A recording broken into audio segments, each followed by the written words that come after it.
Verse 94. Individual form, reality, thought construction.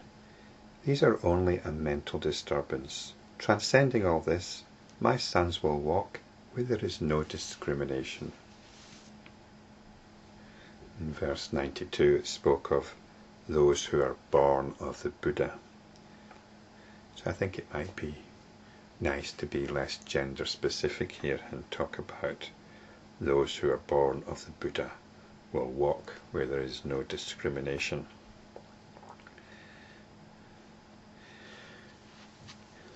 So it sounds quite innocuous, doesn't it, this thing, discrimination. If you haven't watched the previous video though, I recommend that you do so, because I was talking there about the challenge of this. This discrimination is backed up by the full force of the pattern of our moods. We see the world, we experience the world in accordance with our psychological and emotional disposition.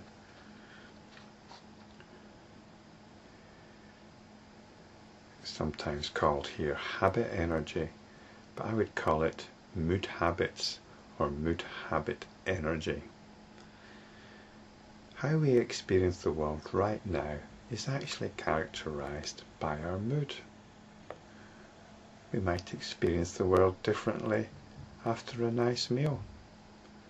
We might experience the world differently if we haven't had any sleep.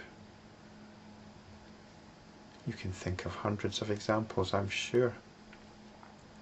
Some people have got a variety of moods. Some people are fairly consistent in their mood. Some people are consistent in the variety of their moods. It doesn't matter. It doesn't matter whether you're in a good mood, a bad mood, or a neutral mood. Our moods are what we have to get some perspective and insight into. Some people think that spirituality is about being in a good mood all the time. It isn't, although there's nothing wrong with that. If you can be in a good mood most of the time, that's great, that's great.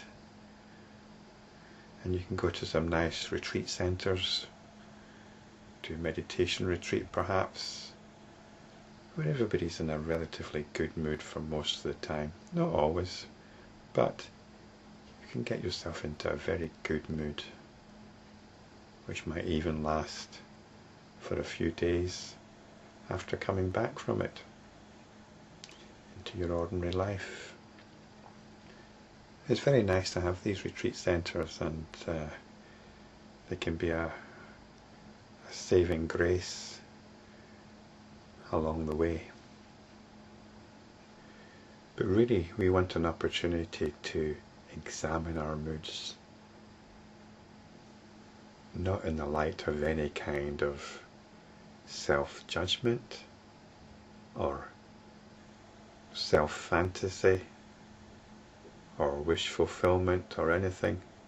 We just want to see what's there, see the total spectrum of our moods.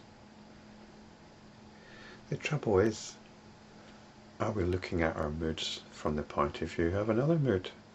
We can go on one of these retreats, we can get into a very spiritual mood, and then we can review our other moods from that spiritual mood. Perhaps we can do this to some extent. Perhaps we can modify our behaviour from the point of view of a good mood in relation to some of our bad moods. It's certainly worth making the effort. But spiritually, this isn't going to get us anywhere. Spiritually, we need a point. We need to find that point which is beyond all moods. This is the point of transcendental insight. This is enlightenment. Enlightenment is the other side of our moods.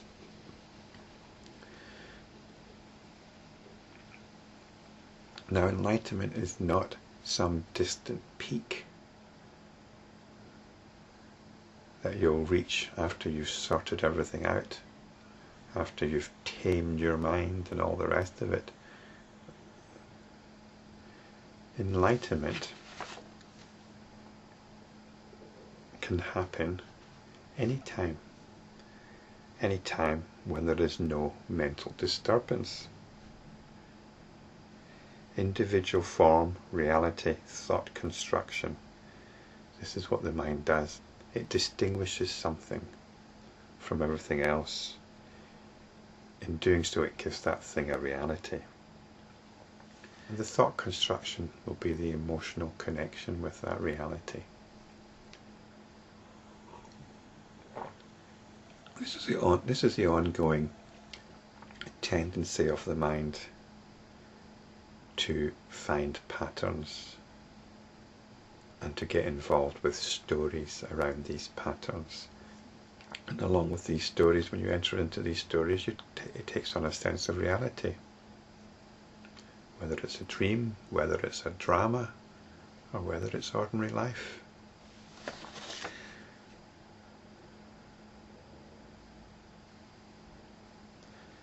So how do we get beyond it? Well, the mind is not always active.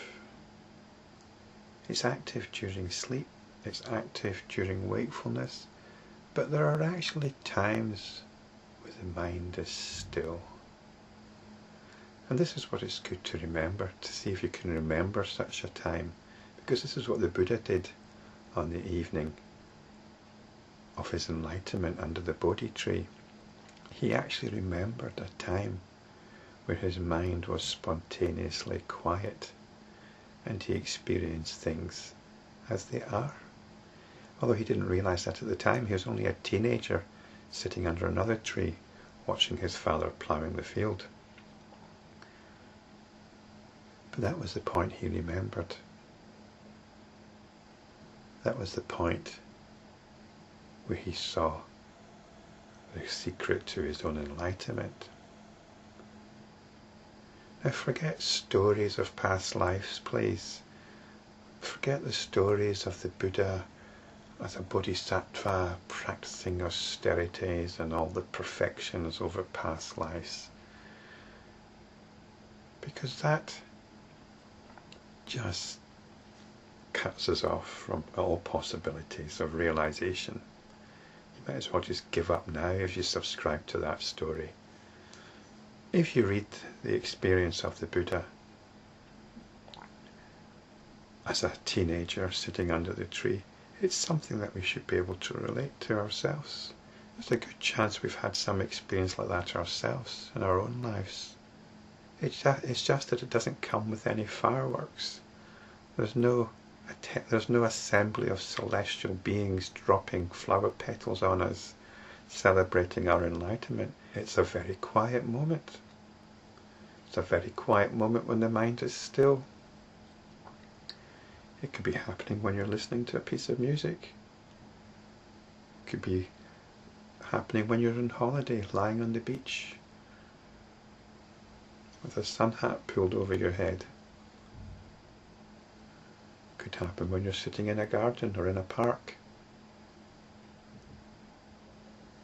Your mind goes still.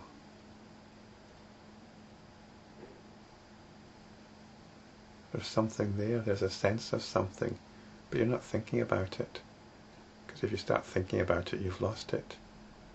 This is why we might think we've not had these moments in our lives. Because if you have them and you start thinking about it, you've lost it. The mind is still. There's tranquility, there's peace. There's a sense of integration, a sense of harmony. Everything is at ease.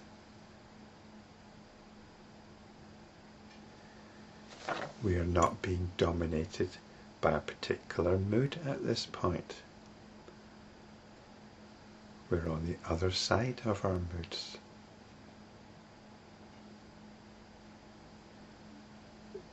It might only happen briefly, although there's a sense of timelessness to it. So this can give us a sense of what's being meant by transcendental insight, and what's being meant by what I describe as getting on the other side of your moods. Because just to know there's that possibility can be very heartening. And if you can remember that and come back to that, and you can come back to it either by doing some kind of traditional meditation, what's called samatha meditation in Buddhism, where you're allowing the mind to quieten by focusing on an object. Or you can do it by reading the scriptures, by reading the Mahayana scriptures in particular, because they are all about directing us to this, reminding us of this, pointing to this place where we can walk where there is no discrimination. No discrimination means being free of our moods. We are not filtering reality through our moods. Now this happens when the mind can be spontaneously quiet, but we mustn't get the impression then that it's all about making the mind quiet, because that's not going to happen. Even if you become adept at samatha meditation techniques, this verse is not talking about keeping the mind quiet. It's talking about transcending this, because moods are going to be going on most of the time, and most of the time we can't do anything about our moods. Our moods give us the opportunity to be enlightenment practitioners. They are what we've got to work with. I'll say more about this in the next video.